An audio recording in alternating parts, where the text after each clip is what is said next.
સહજાત્મ સ્વરૂપ પરમ ગુરુ વિતરાગ માર્ગનો સનાતન મંત્ર. તમે કર્ણપ્રિય સંગીતના સુરમાં મોકલ્યો અને પૂછ્યું કે આ ગીત તમને ગમ્યું કે? વચનામૃત 5:58 બોલ છે કે ગીત અને ગાયન વિલાપ તુલ્ય જાણો. વચનામૃત 19 વચન સપ્તશતી 700 મહાનીતિના 228 બોલમાં કૃપાળુએ બોધ્યું કે ગાયનમાં વધારે અનુરક્ત થાવ નહીં, શૃંગાર ભક્તિ સેવું નહીં, વાજિંત્ર સાંભળવું નહીં, શૃંગારી ધર્મને વળગવું નહીં. જીવ અનાદિકાળથી ઇન્દ્રિય રમણતા અને ઇન્દ્રિય આનંદને આનંદ માને છે અને પતંગિયું દેવામાં, હરણ સંગીતમાં, હાથી વિષય વાસનામાં, માછલું સ્વાદમાં અને ભમરો પાંચેય ઇન્દ્રિયો પોષાય તે કમળમાં પુરાઈ રહે છે અને પ્રાણ ગુમાવે છે. તાત્કાલિક નુકસાન ન વર્તાય અને આનંદ પણ વેદાય, પણ જીવ ભાવમરણમાં મરી રહ્યો છે એ સમજાતું નથી.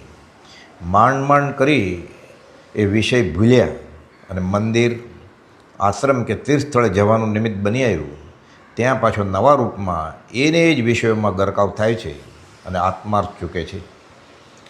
બહુ જના ગતા તે પંથા, બધા કરે એ કરવું, ગાડરિયો પ્રવાહ, જીવને દોડવું હતું અને ઢાળ મળ્યો. ડાયાબિટીસના દર્દીને કોઈ ડૉક્ટરે મીઠી વસ્તુ વાપરવાની સલાહ આપી, પછી તો પૂછવું જ શું? જ્યું બંદર મદિરા પિયા, વીછું ડંકિત ગાત, ભૂત લગ્યો કૌતુક કરે, કર્મો કા ઉત્પાત. સંસારનું કૌતુક કરે અને ભવમાં ફરતા ભવાઈ કર્યા કરે. આવા નિમિત્ત પડવાનું કારણ થાય છે. ત્યાગ ન ટકે વૈરાગ્ય વિના કરીએ કોટી ઉપાયજી, અંતર ઊંડી ઈચ્છા રહી જે કેમે કરી ન મરાયજી. લોખંડને લોહચુંબક મળે એટલે આકર્ષાય જ, નિમિત્તવાસી જીવ છે. બ્રહ્મચર્યની 9 વાડ જે કૃપાળુએ બોધી છે, ઉત્તરાધન સૂત્રમાં પણ છે. કુનકુન આચાર્ય મહારાજે બ્રહ્મચર્ય અષ્ટક તેમાં પણ બોધ્યું છે. ઊંડા ઉતરતા પ્રશ્ન થાય કે ભક્તિ સત્સંગમાં ગાન તાન, સંગીત, શૃંગારયુક્ત ધર્મને વિતરાગના માર્ગમાં, વિતરાગના મૂળ માર્ગ કૃપાળુના માર્ગમાં સ્થાન અપાય કે? તેને અનુમોદન અપાય કે? જ્ઞાનીઓના વચનો છે જે આ અંગે લાલબત્તી સમાન છે કે ગાયન વિલાપ તુલ્ય સમજવું. મોક્ષમાળા શિક્ષાપટ 24 સત્સંગનો પાઠ.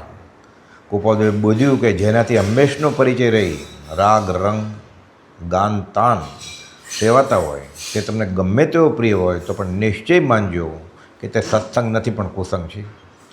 પરમ કૃપાળુએ સૌભાગભાઈને એક પત્રમાં લખ્યું, કવિતા અર્થે નહીં, ભગવત ભજન અર્થે, આત્માર્થે હોવી જોઈએ. વચનામૃત 483.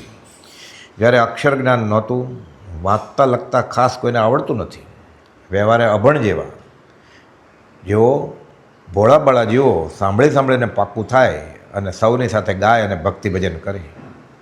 જ્ઞાનીની વાણીના 2 શબ્દો કાને પડે તે ભાવે પૂજ્ય પ્રભુજીના વખતમાં સામૂહિક ભક્તિ કરતા, ગાતા, બધા ભક્તિના ભાગીદાર થતા, લાભ લેતા અને પાત્રતા પ્રમાણે ધીરે ધીરે સદાચાર અંગે સમજતા. પણ પરમ ઉપકારી પરમ પૂજ્ય પ્રભુજીનો બોધદાયક દાખલો અહીં ઘણો જ ઉપયોગી અને મનનીય છે. એક વખત સંગાતી સાધુ પૂજ્ય મોહનલાલજી મહારાજ, જેઓને પણ કૃપાળુના પ્રત્યક્ષ દર્શન સામગ્રીનો લાભ મળેલ, તેઓ અગાસ આશ્રમમાં બહેનો અપૂર્વ અવસર ગાતી હતી ત્યારે તેનો મધુરો રાગ હોય ત્યાં જ ઊભા રહ્યા અને ઊભા ફક્ત સાંભળી રહ્યા. તે ભક્તિમાં મોડા પહોંચતા પ્રભુજી પાસે ખુલાસો કરતા પ્રભુજીએ આજ્ઞા આપી દીધી કે હવે ક્યારેય કોઈ પણ સ્ત્રી ગાતી હોય ત્યારે તારે સાંભળવા ઊભું રહેવું નહીં. એકવાર એક ભાઈ તંબુરો લઈ ભક્તિમાં આવ્યા અને 20 દોરા શરૂ થતાં અગાસ આશ્રમમાં જ તંબુરાના તાર ખેંચી વગાડવાની તૈયારી કરવા લાગ્યા. પ્રભુજીએ મૂળમાંથી જ કાપી નાખ્યું અને તેઓને તરત અટકાવ્યા અને કહ્યું, અહીં તો સાદી ભક્તિ, વાજિંત્રો નહીં જોઈએ. ધર્મને નામે, ભક્તિને નામે આ માર્ગમાં, વિતરાગના માર્ગમાં ત્યાગ વૈરાગને બાજુ અડસેલી સમાધિ, તપ, ભક્તિ, જપ, સામાયિક પ્રતિક્રમણ આલોચના, સ્મરણ મંત્રના જાપ, કાયોત્સર્ગ, મૌન, શાસ્ત્રાભ્યાસને બદલે ગીત સંગીત, ગાયન, રાગ રાગિણીનું સેવન કરવું અને ધર્મના ખાતામાં ખતવવું એ તો પોતાને છેતરવા સમાન છે. કરવું, કરાવવું કર્તે પ્રત્યે અનુમોદન આપવું, એના દાખલાઓ અને મળતા ફળો શુભ અને અશુભ શાસ્ત્રમાં નોંધાયા છે.